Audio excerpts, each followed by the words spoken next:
आज का इस वीडियो में हम लोग जानने वाले हैं कि एच-बी ड्राइंग होता क्या है और एच-बी ड्राइंग का प्रोसेस क्या है और किसी भी प्रोजेक्ट में हम एच-बी ड्राइंग्स क्यों प्रिपेयर करते हैं और डिज़ाइनिंग क्यों किया जाता है और एच-बी ड्राइंग किस ड्राइंग के ऊपर मार्किंग किया जाता है। तो इस वीडियो में हम लोग आज जानने का कोशिश करेंगे। तो एच-बी ड्राइंग का प्रोसेस जानने से पहले हम लोग ये जानेंगे, इसके पहले हम ये जानेंगे कि एच-बी ड्राइंग किस ड्राइंग के ऊपर मार्किंग किया जाता है। So kindly keep your mind and listen the carefully of the process of the HBL drawing in this video. I am going to describe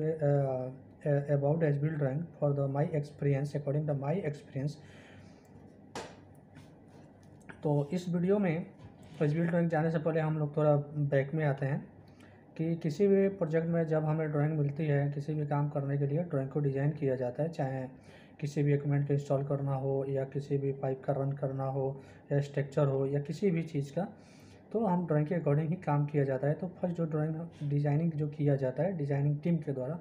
वो ड्राइंग को इशू फॉर रिव्यू बोला जाता है, क्योंकि एक जो ड्राइंग क्रिएट डिज़ाइन किया जाता है पहले रिव्यू होता है, फिर उसके बाद सेकेंड में हम लोग बनाते हैं इशू फॉर द अप्रूवल, वो ड्राइंग को अप्रूव करने के लिए। अगर ये ड्राइंग अप्रूव हो जाता है तो फिर हम लोग प्रोजेक्ट के लिए जो ड्राइंग हम लोग इशू करते हैं वो ड्राइंग का नाम है इशू फॉर द कंस्ट्रक्शन, ठीक है, यानी IFC हम बोलते हैं। तो प्रोजेक्ट पे जितने सारे काम होती है तो इशू फॉर कंस्ट्रक्शन यानी IFC के अकॉर्डिंग ही काम किया जाता है, ठीक है। अब आते हैं एच-बी ड्राइंग पे। जब हमें IFC ड्राइंग के अकॉर्डिंग ही जब हम वहाँ पे कोई भी काम किया जाता है तो जो एच-बी जो मार्किंग किया जाता है, जो एच-बी ड्राइंग की जो मार्क की जाती है, एच-बी ड्राइंग क्या होता है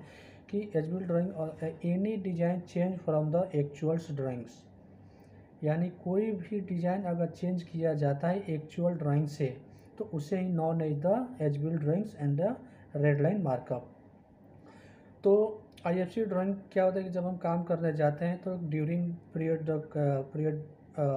काम के पीरियड में जब हम उस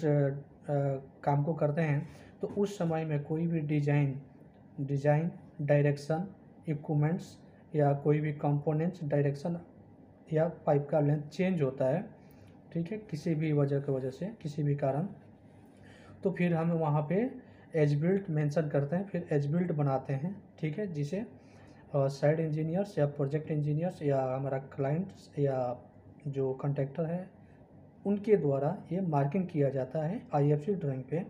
जिसे हम एच-बिल्ट ड्राइंग या रेड लाइन मार्कअप भी बोलते हैं। अब रेड लाइन मार्कअप जो एच-बिल्ट ड्राइंग जब मार्क किया जाता है तो उसके साथ में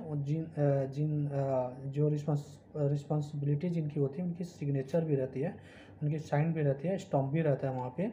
और वहाँ पे रिवीजन करके मेंशन किया जाता है। एक और रिवीजन रहता है जो एच-बिल्ट के द्वारा चेंज किया जाता है, और एक और रिवीजन रहता है जिसे डिज़ाइन किया जाता है, ठीक है। तो डिज़ाइन जो किया जाता है उस रिवीजन के साथ साथ जो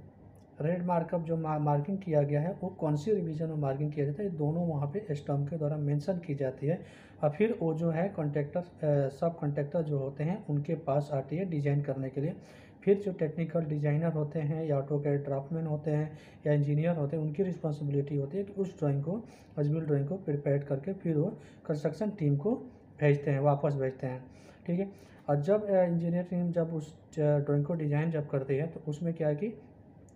वहाँ पे भी जो टेक्निकल डिपार्टमेंट का जो रिवीजन रहता है वहाँ पे मेंशन किया जाता है और वहाँ पे लिखा जाता है issue further red line markup, ठीक है, रेड लाइन मार्कअप वहाँ पे मेंशन की जाती है, और फिर हम उस चीज़ को स्कैन करके स्टॉम्प करके और फिर उसका proper accuracy and the compliance के साथ में हम इसको अपडेट करते हैं। फिर लॉग को मेंटेन करने के बाद फिर हम उसको साइट के लिए रिलीज करते हैं। तो ये हो गई एच-बी ड्राइंग की प्रोसेस, और आप लोगों ने इस वीडियो में अच्छी तरह से जान लिया कि एच-बी ड्राइंग क्या होता है, एच-बी ड्राइंग का प्रोसेस क्या होता है। एच-बी ड्राइंग का प्रोसेस एक चीज़ और होता है, मैं बताना ये भूल गया कि एच-बी ड्राइंग जब मार्क होने के बाद, जब साइट पे जब उसका काम होने के बाद, फिर वो जो एच-बी ड्राइंग है ना, जो हमारा क्लाइंट जो रहते हैं ना, वो उनकी जो डिज़ाइन टीम होती है वो फिर से वो पाइपिंग सॉफ्टवेयर में उसको चीज़ को मेंशन करते हैं, क्योंकि इनकेस अगर फ्यूचर में कभी सेम प्रोजेक्ट अगर बनाया जाता है तो फिर उस एच-बिल्ट को देख रेफर करके वो डिज़ाइन कर सकते हैं। तो इस वीडियो में आज हम लोगों ने ये जाना कि एच-बी ड्राइंग क्या होता है, इसका प्रोसेस क्या होता है, IFC ड्राइंग क्या होता है, इशू फॉर कंस्ट्रक्शन जिसे हम बोलते हैं, और इशू फॉर रिव्यू क्या होता है, इशू फॉर अप्रूवल क्या होता है, ये सारी चीज़ें हमने इस वीडियो में मेंशन किया। मैं आशा करता हूँ कि आप लोगों ने मेरी इस एक्सपीरियंस के साथ अच्छा से आप लोगों ने समझा होगा। अगर आप नहीं समझे होंगे तो आप लोग हमें कमेंट करके बता सकते हैं। मैं अपने एक्सपीरियंस के साथ में मैं आप लोगों के साथ अपनी नॉलेज को साझा करूँगा। सो तब तक के लिए आप लोग इंतज़ार करिए मेरा अगला वीडियो का। Thank you for watching my video.